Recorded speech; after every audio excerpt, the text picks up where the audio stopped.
what's up, guys? How y'all doing today? Well, if your name is Diddy, it is done for you. Dawn Richards, one of the stars of Danity, Kane, and also half of Dirty Money, that had one of Diddy's most successful albums, Last Train to Paris, has come out and sued him. Now, listen, we got the full legal docs. There is a 3-hour live on my channel going into the dramatic reading. Tiffany Red also joins us. That is one of Cassie's good friends, to corroborate a lot of things that Dawn is saying. What's more, there were certain things that were brought up in that lawsuit that were so groundbreaking. We had to talk about them today. Also, if you don't like watching 3-hour lives, we're going to give you the 10-hour rundown. What's the issue? Usher. What's the issue? Ne-Yo. What's the issue? The president at that time of Interscope Records. All witness Cassie being a bu-bu. They all witnessed Cassie being a bu-bu and did nothing while she was escorted out of the building, crying and hunched over, escorted out. It was a private dinner party. They cannot say that they did not see anything. Dawn says they saw everything. Escorted out. Not only did they not stop, did they not care, they kept on partying at a private dinner party. And when Cassie actually came out with her accusations about Diddy, they were silent. When Cassie won against Diddy, they were silent. And when that video of Cassie came out about Diddy, they were silent. You guys, let me tell you something.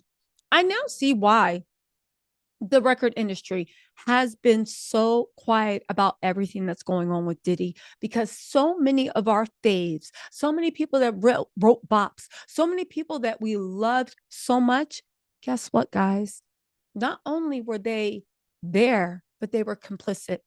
And when you see someone punched in the stomach and doubled over and led out crying at a private dinner party and you do nothing, baby, you are complicit.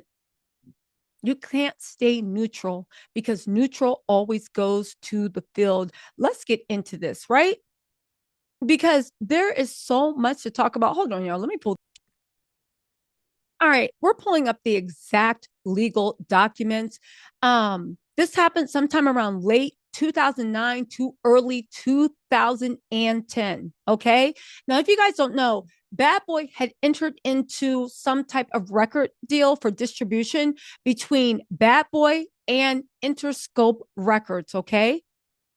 Diddy was going to capitalize on Interscope's significant resources to and enhance the promotion and sales for Bad Boy's releases, including Diddy Dirty Money's upcoming album. Dirty Money is the band that, well, the act that Dawn Richards was in. Now, get this. This was a swanky restaurant. Dawn Richards was there. Everybody was there. Listen to this. In the weeks and months leading up to Bad Boy Interscope deal, Diddy had frequent meetings with producer and then CEO of Interscope Records, Jimmy Iovine. On one such occasion, Diddy hosted a dinner. I'm sorry, it wasn't New York, it was in West Hollywood, a California restaurant, which was Dawn, right? Dawn and Kalina from Dirty Money. This is while they were doing Last Thing to Paris. They had to 10. They couldn't get out of it, okay? Mind you, Diddy was paying them pennies while he was raking in millions and millions of dollars. Among the guests at the dinner, this private dinner, were celebrities like Ne-Yo and Usher, as well as Jimmy Iovine. At the party, Diddy and Cassie, they got into an argument. So Diddy was like whispering something to her, but it was an argument. So he hissed and it was really loud, right? He hissed at her in a screaming whisper, like, yes. He hissed it, right? He then forcefully punched her in the stomach, causing Cassie to double over in visible pain. They're at a dinner. Everybody, I would assume, is sitting and eating. Usher's there, Ne-Yo's there, Diddy's there, Jimmy Iovine's there, the head of Interscope. He punches her in the stomach so hard that she doubled over in visible pain, and she was crying. Capricorn Clark, Diddy's assistant at that time, escorted Cassie out of the restaurant. However, get this, Diddy didn't do anything but remain in the restaurant, and he continued to talk and socialize with all the guests. No one in that restaurant did anything to help Cassie. Nobody in the restaurant, according to this lawsuit that Dawn Richards files, baby, this has so much detail, and it makes Little Rod, Tiffany Red, Natanya Rubin, and of course Cassie look like they were telling the God's honest truth. It connects all the dots. I'm waiting for Aubrey and all the rest of the members from Danity Kane to come out, because I know Aubrey already told her she got a story to tell. But anyway, getting back to that, punch in the stomach, bowled over, walking out, right? He escorted her. Diddy remained, and he continued to laugh and socialize and drink. The head of Interscope did nothing. Usher, not a word. Ne-Yo, not a word, right? They said Interscope Records clearly had actual knowledge that Diddy at that time was dangerous around women, and that Combs was willing to brazenly batter a woman in public. Even after Jimmy Iovine watched Diddy commit a violent assault in front of numerous high-profile witnesses, the Bad Boy Interscope deal still took place and remained in effect, providing Diddy with immense financial rewards and enabling him to commit further acts of violence without fear of repercussion.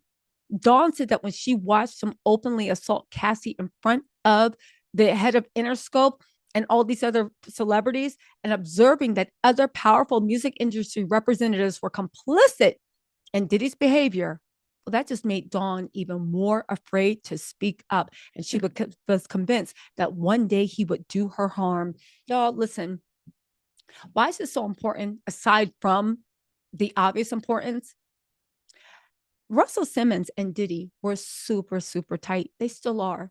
Russell Simmons actually went on a weird rant about how Black Americans abandoning Diddy and this, that, and the third. He is a staunch Diddy supporter. Usher, unprompted by anyone. Diddy almost also assaulted Kimora Lee while she was pregnant. Usher, supposed to be super tight with Kimora and the kids, unprompted, took a vacation to Bali to show his support to Russell Simmons, a man that is accused of doing Diddy-like things, but he fled to Bali and bought a whole resort, and now it's like a yoga retreat. You guys, listen, when we say the rabbit hole goes deep, it goes further and further and further. You guys, listen, go ahead and watch that 3-hour live. Yes, I know it's long, but it's going to give you a lot of information. I'm going to break the live down into little 10-minute videos for those of y'all that's just like, we ain't watching a 3-hour live. I will say one thing, Usher, if what Dawn Richards saying is true, and I believe her, right? Usher should be ashamed. Ne-Yo is literally trying to start Pride Rock, where he has like three, like, what is it? He has like 3 girlfriends and a boyfriend. I don't know what's going on with that. Ne-Yo been messed up, right? That whole thing is weird. Usher, Ne-Yo, the head of Interscope Records, everybody has explaining to do. But I do want to know how it's so brave what Cassie went through, but also you got to ask yourself, nobody expected them to like be charging forward if it wasn't their story to tell. But how come when everybody was doubting Cassie, how come when everything, how come they were mysteriously quiet? They knew, they witnessed it. Usher did one more. He went out and defended those mofos. Was he not cohorting with Russell Simmons, talking about this and that? Remember his Lifetime Achievement Award at BET? It's all starting to make sense. I'm telling you, your faves, I do believe that Diddy is at this point going to take down the music industry. And baby, Dawn Richards, who was at the beginning of Diddy's height, who Diddy used to reach new levels of stardom, baby, she's letting everything out. Again, Ne-Yo and Usher have not commented. I don't know if they will comment, but I do think that this is something you definitely need to explain. Anyway, you guys, let me know what you think in the comments. I'll talk to y'all later. Bye.